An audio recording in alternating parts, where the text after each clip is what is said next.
Bismillahirrahmanirrahim. Bugungi o'rganmoqchi bo'lgan suramiz Qori'a surasi.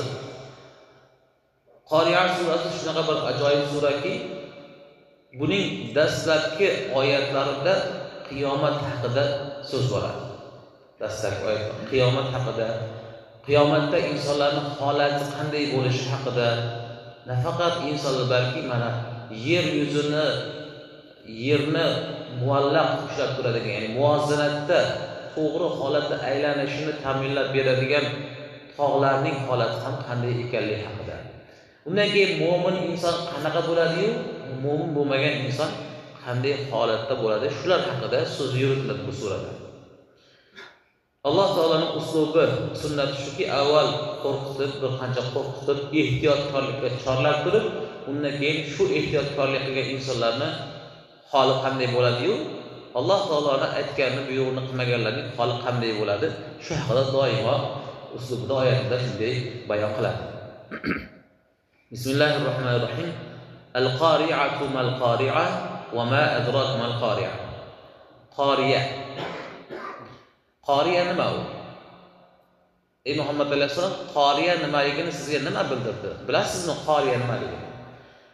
Deb boshlangan oyatning dast avvallari, demak, qiyomat kunining, ya'ni qiyomatning bir qancha nomlari bor. Bir qancha nomlari bor. Biz eng bilgan mashhur nom bu qiyomat. Ya'ni yana boshqa nomlari bor, voqea nomi bor, at-tamma nomi bor. At-tamma, al-voqea nomi bor, as-saxa nomi bor va shu nomlardan biri al-qori'a. Qori'a ham qiyomatning nomlaridan biri. Din kuni, qiyomat kuni bu ham, din degani ham qiyomat ma'nosi bor. Demak, qiyomatning bir qancha nomlari bor. Shulardan biri al-qori'a degan nomi ekan. Xo'p, bu yerda 3 bora qayta birinchi oyatda al-qori'a deb, ya'ni qiyomat deb boshladi. Mal-qori'a ikkinchi oyatda nima bu? Qori'a degan nima o'zi deb boshladi. Uchinchi oyatda yana qayta shuni aytayaptiki, qori'a nimaligini sizga nima o'rgatdi? Bundan kelib chiqadiki, bir narsani ko'p takrorlash nimani bildiradi arab tilida? Ya'ni uning juda e'tiborga molik, juda ham bir dahshatli narsa ekanligini, qo'rqinchli narsa ekanligini, u kundan ehtiyot bo'lish kerak ekanligini, o'sha kunni eslab dunyodagi amallarni to'g'rilash kerak ekanligini bildiradi. U shunday og'ir kunki, o'sha kunda inson sharmanda bo'lmasligi uchun ham buguni yaxshi o'tkazish kerak. Mana shuni bildiradi, qayta kelishi. Bu kunda qanday bo'ladi desa, keyingi oyatlarida yawma takunun nasu kal farashil mabthuf. Qiyomat shunaqa kunki, u kunda insonlar xuddi to'zg'ib ketgan kapalaklarga o'xshab qoladi. Kapalaklarni qo'yib yuborsak, idishga qamab turib, keyin qo'yib yuborsak 10-15 tasi qanaqa uchadi? Hammasi har tarafga qochadi, to'g'rimi? Mana shu insonlar shu kapalakka o'xshab to'zg'ib ketgan bo'ladi. Tafsirda keltiradiki, tafsirlarda shu oyatni shunaqa ko'p bo'ladi, xuddi dengiz to'lqinlari qanday mavjlanadi, suvlar bir-birini ustiga chiqqanday mavjlanib to'lqinlanib ketadi. Insonlar xuddi shunaqa bo'ladi. Bir-birlarining ustlariga chiqib ketadi qo'rqinchdan. Nima uchun kapalakka o'xshadi desa, kapalak qayerga uchayotganini o'zi bilmaydi. E'tibor qaratgan, haqiqatan kapalak bir xil uslubda to'g'ri uchmaydi hech qachon. O'ngga, chapga qayrilib uchadi. Inson ham o'sha kunida qiyomatda xuddi shu holga tushib qoladi. Endi Xudoning huzuriga endi nima deydi? Bu qilgan yaxshi amallar bo'lsa ham afsuslanadi musulmon. Nimaga? Yana ham ko'proq qilganda yaxshi bo'ladi edi. Baribir yashadingiz shuncha umr deb afsuslanadi. Mana shu holatda o'zi bilan o'zi bo'lganligi uchun musulmon odam ham, musulmon bo'lmagan ham o'zi bilan o'zi ovora bo'lganligi uchun qayoqqa qarab ketayotganini ham e'tibor qilmas ekan. Atrofdagilarning holi qanday ekanligiga qiyomat boqmas ekan. Shuning uchun to'zg'ib ketgan kapalakdek bo'laverdi deydi Alloh taolo. Va keyingi oyatlarda va takunul jibalu kal ihnil manfush. Mana biz ko'rib turgan katta tog'lar. Tog'lar qanchalik katta, ulkan narsa, insondan bir necha minglab barobar katta. Va bilamizki, tog' yerni tagiga ham, yer ustida bo'yi qancha bo'lsa, yer tagida ham shuncha uzunlikda bo'ladi tog'lar tomiri. Tog'larning osti shunaqa uzun. Shunaqa katta haybatli, dunyodagi eng katta haybatli tog'lar ham xuddi tuklarga o'xshaydi. Bu yerda jun deb kelgan suf, ya'ni kal ayhin degani bu tuk degani o'zi. Xuddi mana pat desak, bizning tilimizda o'zbekcharoq bir patni yupqa yengil pat havoda qanday silkinib uchib yuradi, to'g'rimi? Ko'ramizku. Havoda shamol yengil shaboda xohlasa uni o'ngga, xohlasa chapga uchirib ketishi mumkin. Tog'lar shunday bo'lib qolar ekan qiyomat kunida. Xuddi shunaqa tog'lar kabi, oddiy bir yengil pat kabi osmonda uchib yurar ekan tog'lar. Qiyomat kuni shunaqa dahshatli ekan. Qarang, qiyomat o'zi jonli narsalarga, ulardan savol-javob qiladi, tog'larga chiqib savol-javob qilmaydi. Lekin uning dahshatidan tog'lar ham larzaga kelar ekan. فَأَمَّا مَنْ ثَقُلَتْ مَوَازِينُهُ فَهُوَ فِي عِيشَةٍ رَاضِيَةٍ. Qarang, Alloh taoloning uslubini. Bilamizki, bir qancha hadislarda keltirilgan, muttafaqun alayhi bo'lgan bir hadisda keltiradiki, mo'min inson o'zga bir mo'minning qalbiga xursandchilik kirgiza olsa, xursandchilik ulashsa, Alloh taolo o'sha xursandchilik ulashgan kishiga eng kamida faqat jannatni mukofot qilib berishga rozi bo'ladi. Xuddi shu usulda Alloh taolo o'zi ham qo'llayapti. O'zining sunnati ekanki, mana qiyomatning dahshatini tushuntirdi bizga. İnsanların hali hattoki eng ulkan narsa tog'larning holini tushuntirdi. Endigi oyatda ammo deb boshlayapti Alloh taolo. Ammo kimning yaxshiligi yomonligidan og'ir kelsa, qarang, mutlaqo gunoh qilmagan demayapti Alloh taolo. Farishta demayapti. Inson borki xatokor, kamchiligi bor, hech kim kamchilikdan xoli emas. Faqatgina payg'ambarlar bundan mustasno xatolar. Kimning yaxshiligi yomonligidan ko'ra ko'proq kelsa, uni boradigan joyi o'zi rozi bo'ladigan jannatdir. Qiyomatda inson faqat jannatga rozi bo'ladi o'zi.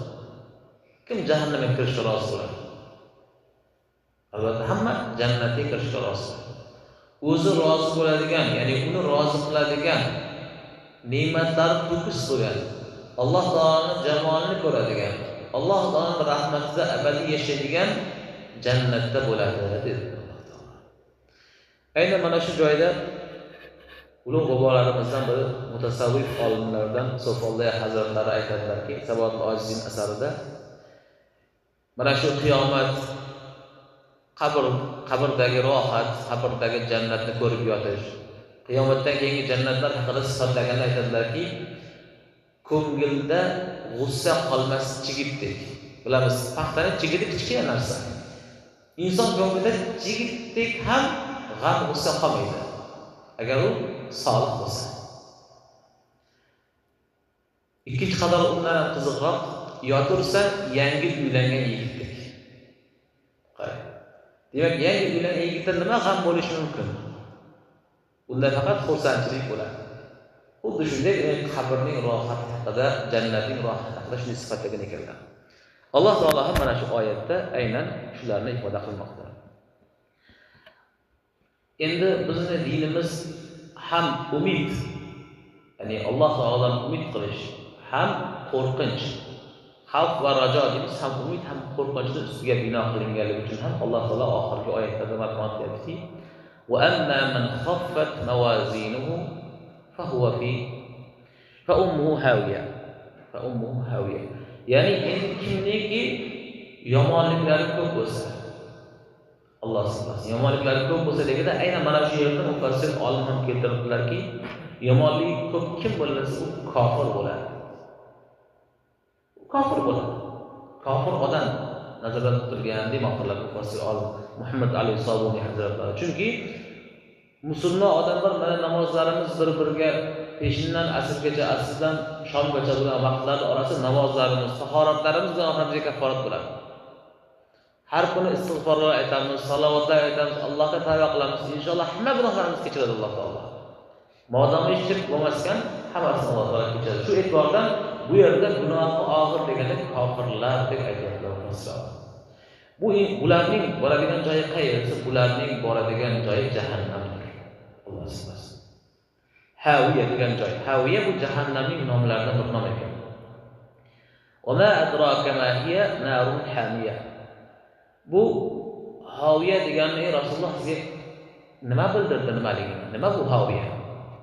Ya'ni bu haviyaning eng dahshatli jahannamdagi bir vodiy ekanligini Alloh taolo ifoda qilib aytdi.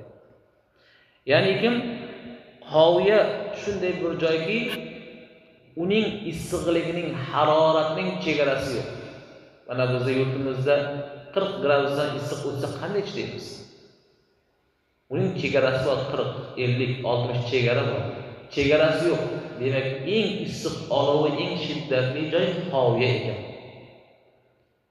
Hech qanday o'lchov bilan o'lchab bo'lmaydigan, bizni aqlimizga sig'maydigan darajadagi chegarasi issiqlik ekan. Ularning joyi, demak, kofirlarning joyi ana o'sha yerda deb Alloh taolo marhamat. Narun hamiya, ya'ni uning olovi shunday jahannamki, uning chegarasi yo'q bo'lgan issiqlik manbai bo'lgan jahannamdagi bir vodiydir deb Alloh taolo marhamat qildi. Alloh saqlasin. Demak, mana shu oyatlardan xulosa qiladigan bo'lsak, qiyomat kunining qanday dahshatli ekani. Unda har bir inson o'zini aqlini ishlatolmay lol qolishi, hattoki shunchalik aqldan lol qolganidan bir-birini ustiga chiqib ketganligini ham bilmasligi, yoki dunyodagi biz eng haybatli deb ko'zimiz bilan ko'rgan tog'larning ham oddiy bitta paddek uchib yurishi qiyomatning dahshati. Ammo shunday dahshat ichida ham mo'min banda jannatda bo'lishi, mo'min banda qo'rqinchda bo'lmasligi, mo'min banda aynan o'zi rozi bo'ladigan joyda bo'lishi. Biroq dunyoda Alloh taolo aytganini qilmagan, Alloh taologa osiy bo'lgan, iymonni qabul qilmagan insonning borar joyi jahannam bo'lishini mana shu oyatdan ko'rib oldik. Alloh taolo barchamizni ushbu oyatda aytilgan maqtalgan mu'minlardan bo'lishimizni o'zi nasib aylasin. Haviya bo'lmish jahannamdan o'zimizni uzoq qilsin, o'zi bunday azoblardan saqlasin. Va axiru da'wana alhamdulillahi robbil alamin. Amin ya Robbi. Bu qilingan ma'ruzalarga avvalo o'zimizni, qolaversa barchamizni amal qilishimizni o'zing nasib aylagin. Gunohlarimizni kechirgin ya Robbi. O'z qiyomatning qo'rqinchidan o'zingizni saqlagin. Hech qanday soya yo'q bo'lgan kunda, hammani bo'yiga quyosh turganda, qiyomat kuni ya Robbi o'zingni arshingni soyasi aylantiradigan insonlarning qatorida bo'lishimizni o'zing nasib aylagin. Va sallallohu ta'ala ala xayri xalqihi Muhammad va ala alihi va ashabihi ajma'in bi rahmatika ya arhamar rohimin.